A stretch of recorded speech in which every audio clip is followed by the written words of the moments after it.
All right, let's dive in.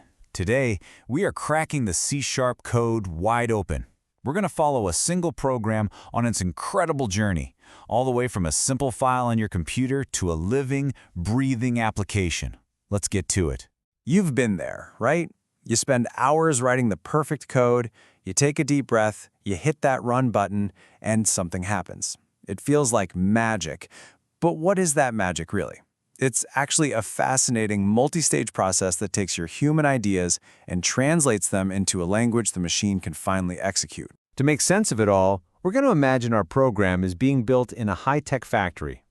First, we'll look at the architectural plans, the blueprint. Then we'll head down to the assembly line for compilation. And finally, we'll see how this factory juggles all its different tasks and, of course, cleans up after itself. Okay, first things first. Before any machine starts humming, you need a plan, a blueprint, and our C# program is no different. Before we even think about running it, the code itself is organized in a really clear, logical hierarchy. You know, the best way to picture this is like one of those Russian nesting dolls. The biggest doll on the outside, that's the assembly. That's the final .exe or .dll file you actually ship. Crack that open and you find namespaces, which are basically just folders to keep all your code organized. Inside those, you have the classes. These are the real blueprints for your objects. And then, at the very core, you've got the members, the little details that define what the class knows and what it can do.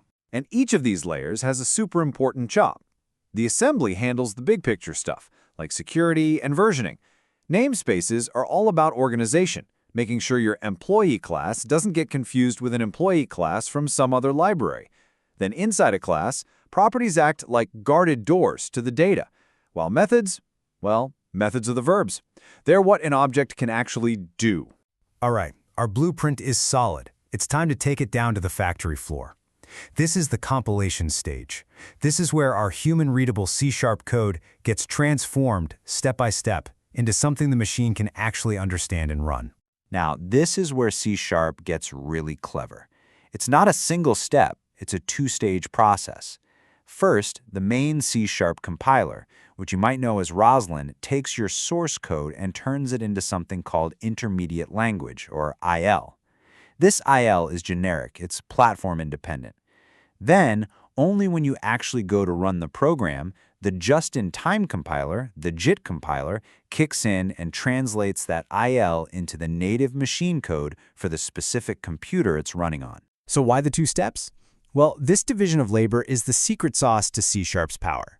The main C# compiler does the heavy lifting up front, creating a portable package that can run anywhere. The JIT compiler then acts like an on-site specialist, doing a super fast, highly optimized conversion right at the last second. It's how C# gives you the best of both worlds, portability and performance. You know, the most efficient factories are built on flexibility. They use standardized, interchangeable parts so they can adapt quickly. In programming, we have a very similar concept, an idea that makes our code incredibly adaptable and reusable. It's called polymorphism. It's a fancy Greek word, but it just means many forms, and that's a perfect description.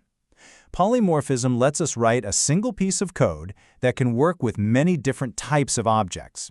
So, for example, you could tell both a dog object and a cat object to make sound. Your code doesn't care which it is, but at runtime, the dog barks and the cat meows. Same command, different behaviors. That's the core idea. So, how do we actually do this? Well, there are a couple of flavors. There's compile-time polymorphism, where the compiler figures everything out before the program even runs. But the really powerful, flexible version is runtime polymorphism. This is where the decision about which exact piece of code to run is delayed until the program is live and in motion. So that begs the question, right?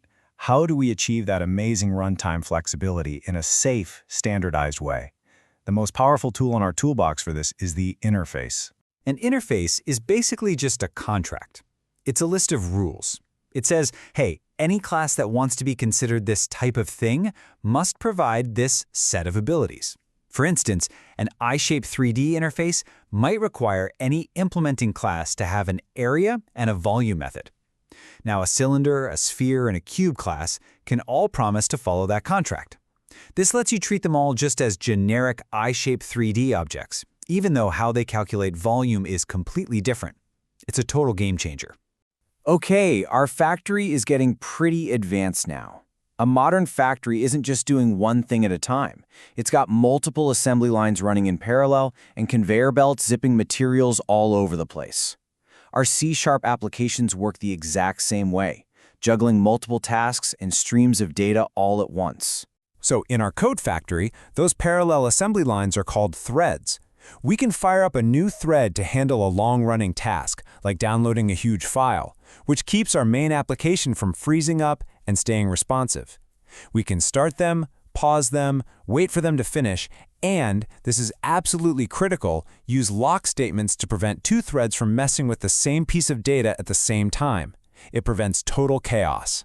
So while threads are the assembly lines, juggling all the different jobs, our factory also needs those conveyor belts to move all the raw materials around. In the C# world, that's the job of streams. And these conveyor belts, these streams, are brilliant. A stream is just a unified way to handle a sequence of data, a flow of bytes. And the beautiful part is, it doesn't care where that data comes from. Whether you're reading a file from your disk, getting data over a network connection, or just manipulating data in memory, you use the same fundamental stream-based approach. It's an incredibly powerful abstraction. All right, our final stop on the factory tour, the safety and cleanup system. This is so important.